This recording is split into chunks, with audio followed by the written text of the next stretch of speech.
This morning I want to deal with a story. I spent a bit of time with Larry this week, and Larry's a wonderful, wonderful brother, known each other for many, many years.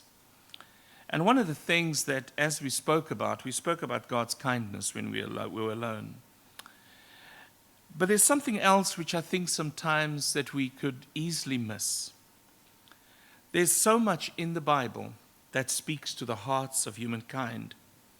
And when it comes to God's wisdom, there is just so much that we can learn. Solomon asks us to search for all the wisdom, as searching for it like hidden treasure in Proverbs chapter 2 and verse 5. If you ask people who is Mephibosheth, more than likely people would not know who you are talking about. Maybe some would have, maybe they've read it in passing, but never really paid too much mind to it. Mephibosheth is a wonderful story that was somewhat tucked away in almost just one chapter referencing this wonderful young man. But here's something else that the story illustrates in such a bizarre but wonderfully concrete way. He speaks about love in action. And more than that, it speaks about showing kindness to people, even when they perceivably don't deserve it. That there is no equity within them. And I love what Zane said this morning. He says that you can do nothing to earn that invitation from God, but that God invites you to his table. It's your privilege to turn it down, and at your own peril.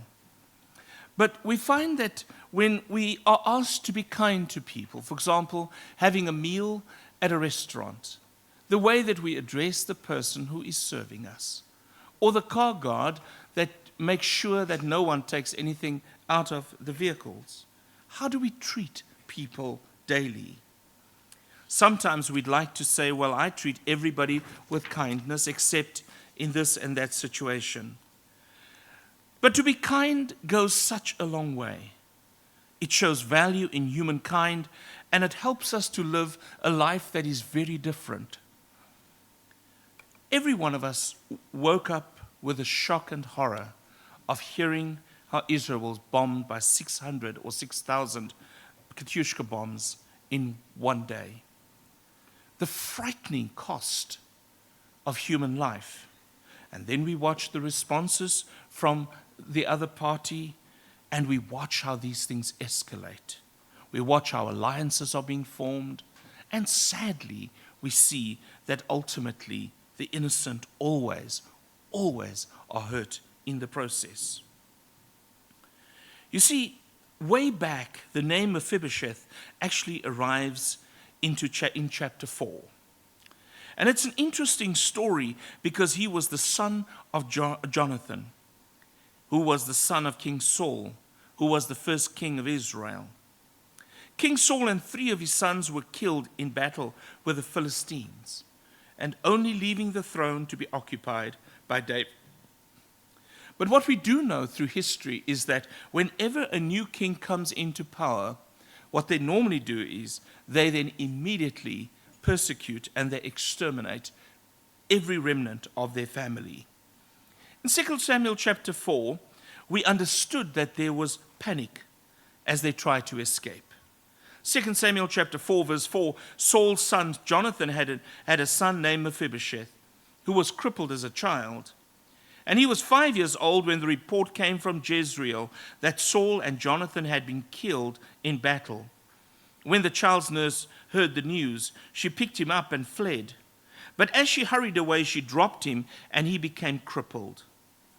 We see a very important thing happening here, is that immediately take the family and run. The idea here is that all relatives now would be fair game. But the caretaker took care of him. Obviously, we know that there was a new king in town.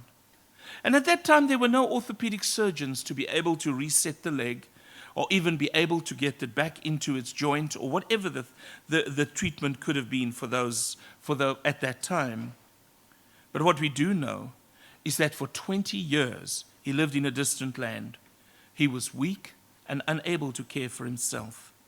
Can you imagine the frustration of this young man? The feeling of worthlessness. The feeling that, you know what, I'm on my own. And here we find that while this is happening on the one side, on the other side, we find that David's kingdom is flourishing. Israel grew several times its original size. David was successful in battle.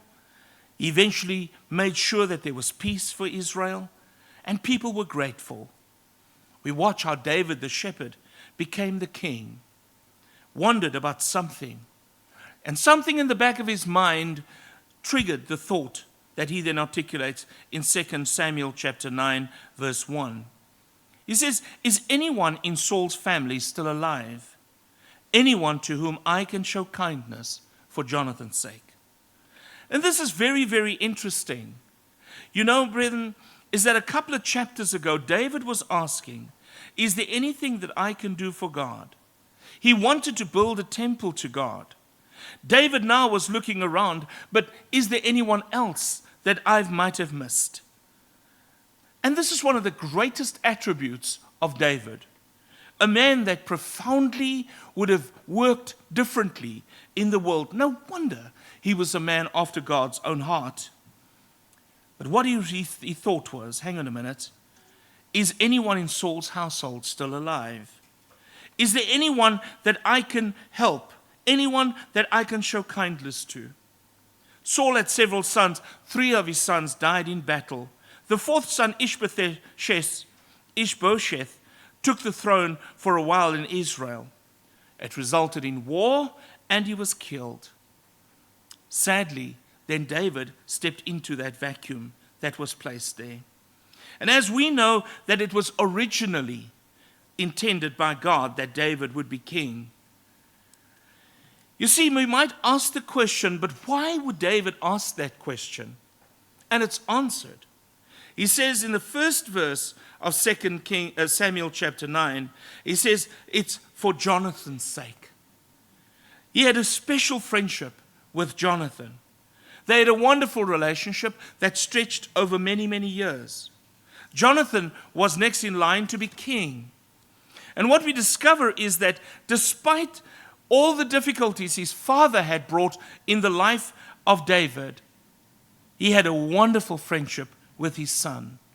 His son never agreed with his father and the way that he treated David. But one thing that they pledged to each other. You see, Jonathan pledged to do everything he could to save David's life and asked him only one favor. In 1 Samuel chapter 20 and verse 15, "You must never stop showing your kindness to my family, even when the Lord had destroyed all your enemies from the earth." Allow me to stop there just for a moment. You see, let me ask you a question. Do you have a friendship with somebody that you love so much? You've got this wonderful friendship. And in turn, with the discussion that you have is, what can I pay you back? And he said, all I'm asking you is to just show kindness to my family. And brethren, that is as simple as this relationship and contractual agreement was between these two men. You see, David understood one thing. If it hadn't been for Jonathan that saved his life, he would not be here today. And so after these many years, he understood one thing, which often I think we forget, is how did we get here today? Who was the ones that connected us to Christ? Who were the ones that made it possible? And then the question on the table is, do we even remember or ask the question, what about their relatives? In verse 2, David then wants to make good on his promise. In 2 Samuel chapter 9, verse 2 to 4, he summoned a man named Ziba, who was one of the king's servants, of Saul's servants. "Are you Ziba?" he asked. "Yes," he said, "I am." The king then asked him, "Is anyone still alive from Saul's family? If so, I want to show God's kindness to them." And Ziba replied, "Yes, one of Jonathan's sons is still alive. He's crippled in both feet." We are told that Ziba was a servant in Saul's household. 2 Samuel chapter 19, verse 17, he's identified elsewhere as being the steward of Saul's household. In other words, he was trusted, he was a servant, and he was a man that took care of the household. You see, the key behind it was one of Jonathan's children are still alive. And every time we see this interesting reference, he is the one that is crippled in both feet. You see, it's quite interesting to note that referencing. Because isn't that really how we sometimes reference people in the world? Sometimes there's a stigma attached to somebody breaking his feet. Oh, Mephibosheth, yes, that's the cat that broke both his feet. Oh, that's the cripple. There are sometimes negative things of people's past that resurface. Sometimes we hear these in passing. Have you heard from John lately? John? Oh, no, John, the guy that got divorced. Oh, no. Have you got a letter from Peter yesterday? Remember him, he's the alcoholic. Oh, did you hear? Sharon's in town. Oh, the one that's got the baby out of wedlock. Okay, yes, I remember her. In the same way, sometimes stigmas are attached to people because of their brokenness. And that's exactly what happens there.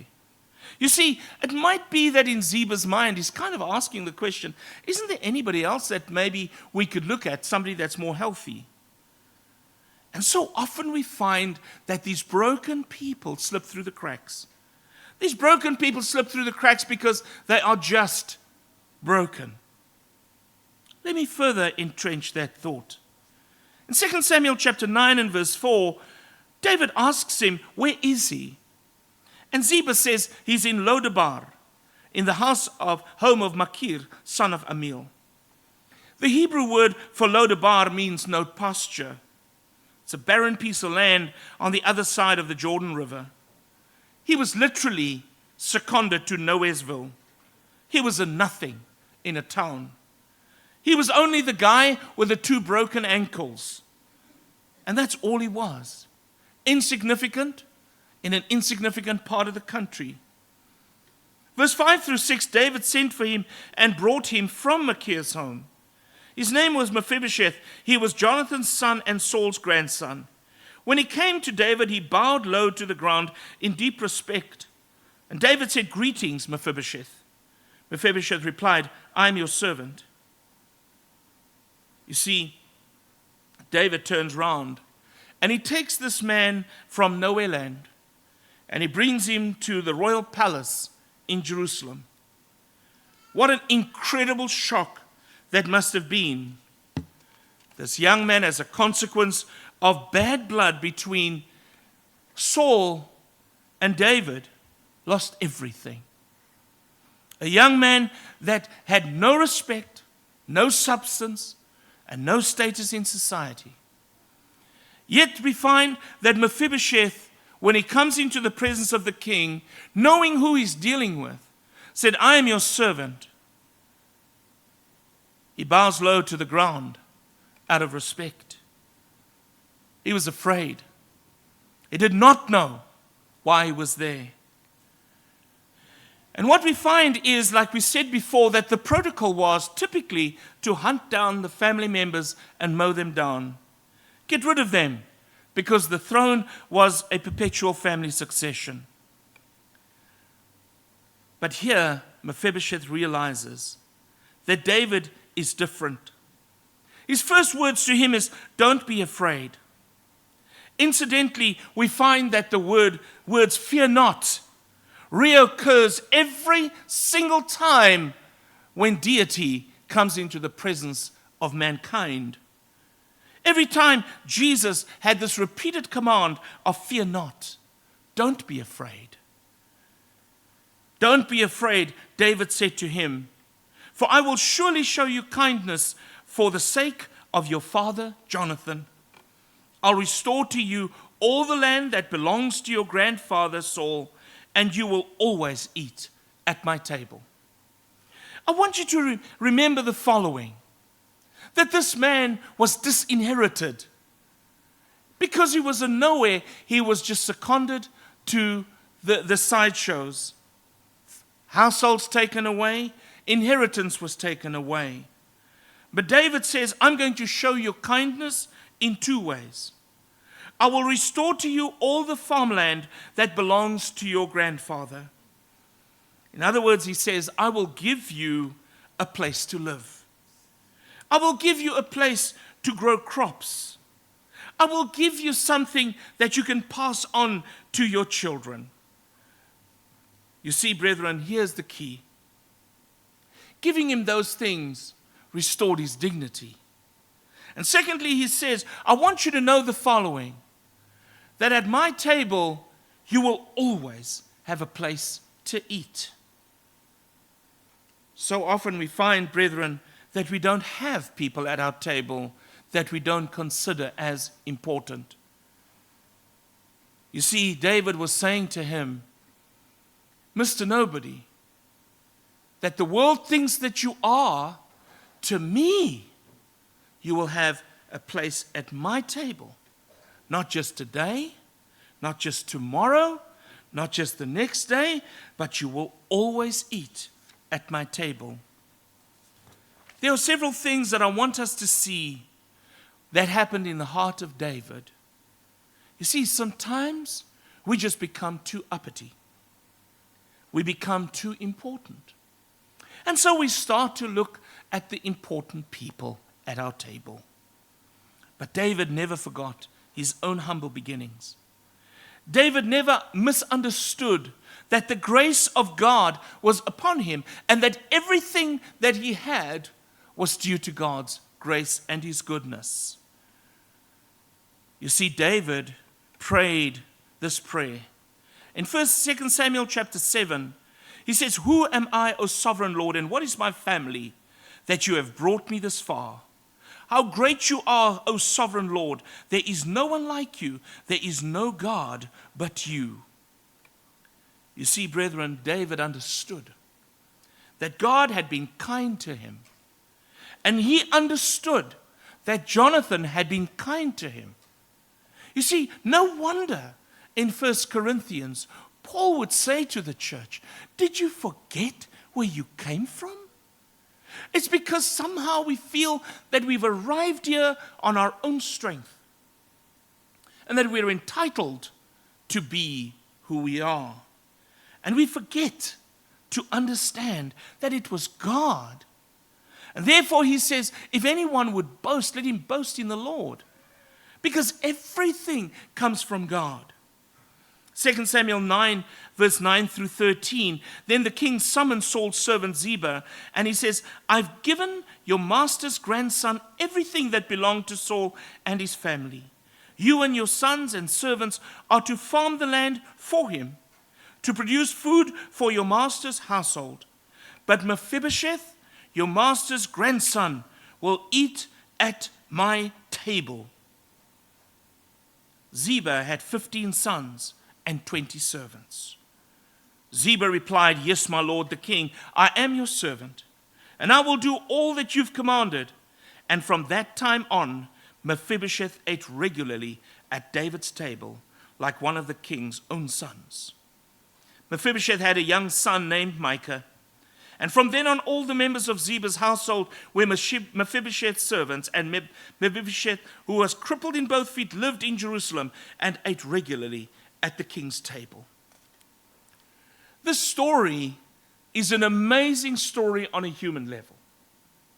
A profound story of kindness, of grace, of inclusiveness and inclusion, to say that you are not separate and apart, you are not of no value, you are my child.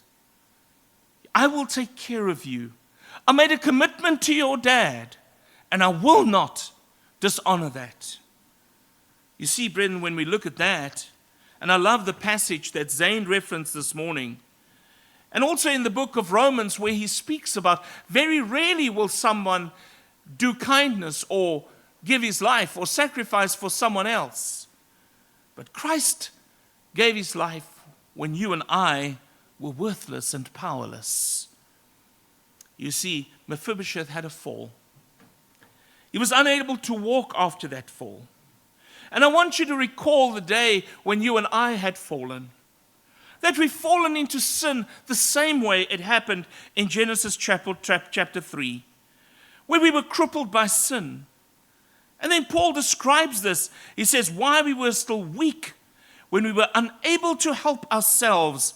And it sounds like David reaching out to Mephibosheth and saying to him, it's when you cannot walk, I will pick you up. It's the way that God treats us daily. You see, brethren, here's the key. And I really want to just elevate the Lord's Supper again this morning. Is that this is the kind of thing that speaks about inclusion, that speaks about participation, that shouts out the grace of God, which you could not buy. You couldn't trade for it. God gives it to you. You see, he treated him like his own son. And that is why Paul would shout out in the book of Romans and says that we are co-heirs with Christ. In other words, what Jesus will inherit, we will inherit as well. And we know that God's a righteous judge, that he will give and apportion to each one of us what we deserve.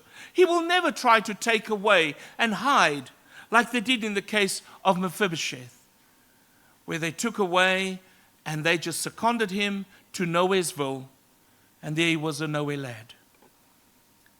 You see, brethren, Ephesians chapter 2 speaks loudly to our hearts, where Paul writes to the church at Ephesus, and he says, and you were dead in the trespasses of your sins, in which you once walked. But God, being rich in mercy because of the great love in which he loved us, even when we were dead in our trespasses, made us alive together with Christ. By grace you have been saved, and raised us up with him, seated us with him in the heavenly places in Christ Jesus, so that in the coming ages, watch this, so that he might show the immeasurable riches of his grace in kindness toward us in Christ Jesus. Your journey in obeying Jesus Christ is an inkling of the kindness that God shows through Jesus. But like Paul says, that is not even the beginning of you to get your head around. No mind has seen, no eye has seen, no mind has conceived what God has in mind for those who love him. In other words, he's saying, you've seen nothing yet. What you see here being displayed in a very visible way, I want you to know that there's more. You see, you and I were crippled. And had it not been for Jesus, we'd not be at this table. You'd not be at this table. I was talking with Larry the other day, and we were just talking about what he was doing at one time before he was a Christian. He was raised in a Christian home. And I said to him, I will never forget the day I was taught the gospel, my wife and I. It was a moment in our history that I will never forget. It's the first time in my life I saw what the gospel actually is and how I could become part of his kingdom, not of man's invention. You see, what do we take away from this morning? We reflect on the kindness of God. We reflect on the goodness of God. We reflect also on a David who, despite the way that he was treated, he was persecuted by Jonathan's father.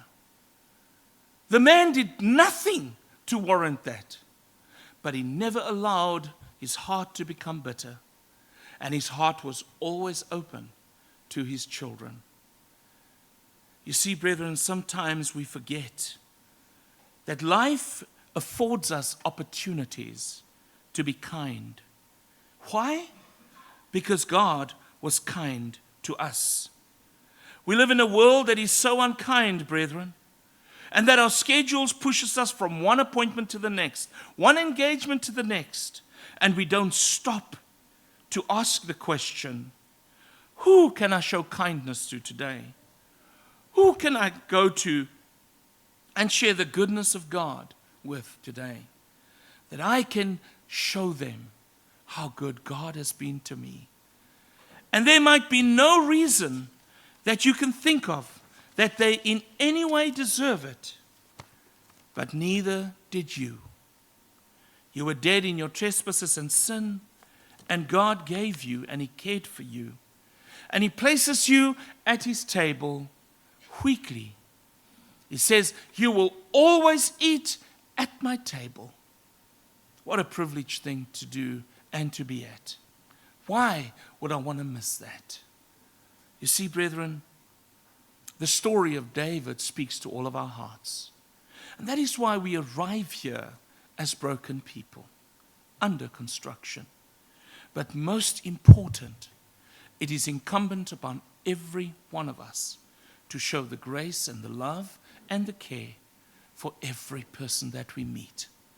You see, especially those ones that were seconded to nowhere land and nowheresville, Lodabar, barren land, taken from there to the king's palace. His property and his inheritance was stolen from him and given to someone else. And David says, I will give it back to you. He says, as long as I'm alive and beyond, you will always be at my table. As long as I'm alive, those who are serving me will serve you, to make sure that your fields are plowed and that all the proceeds from that will come to your house. You will be exalted. You are not just John the sinner, Yanni the alcoholic.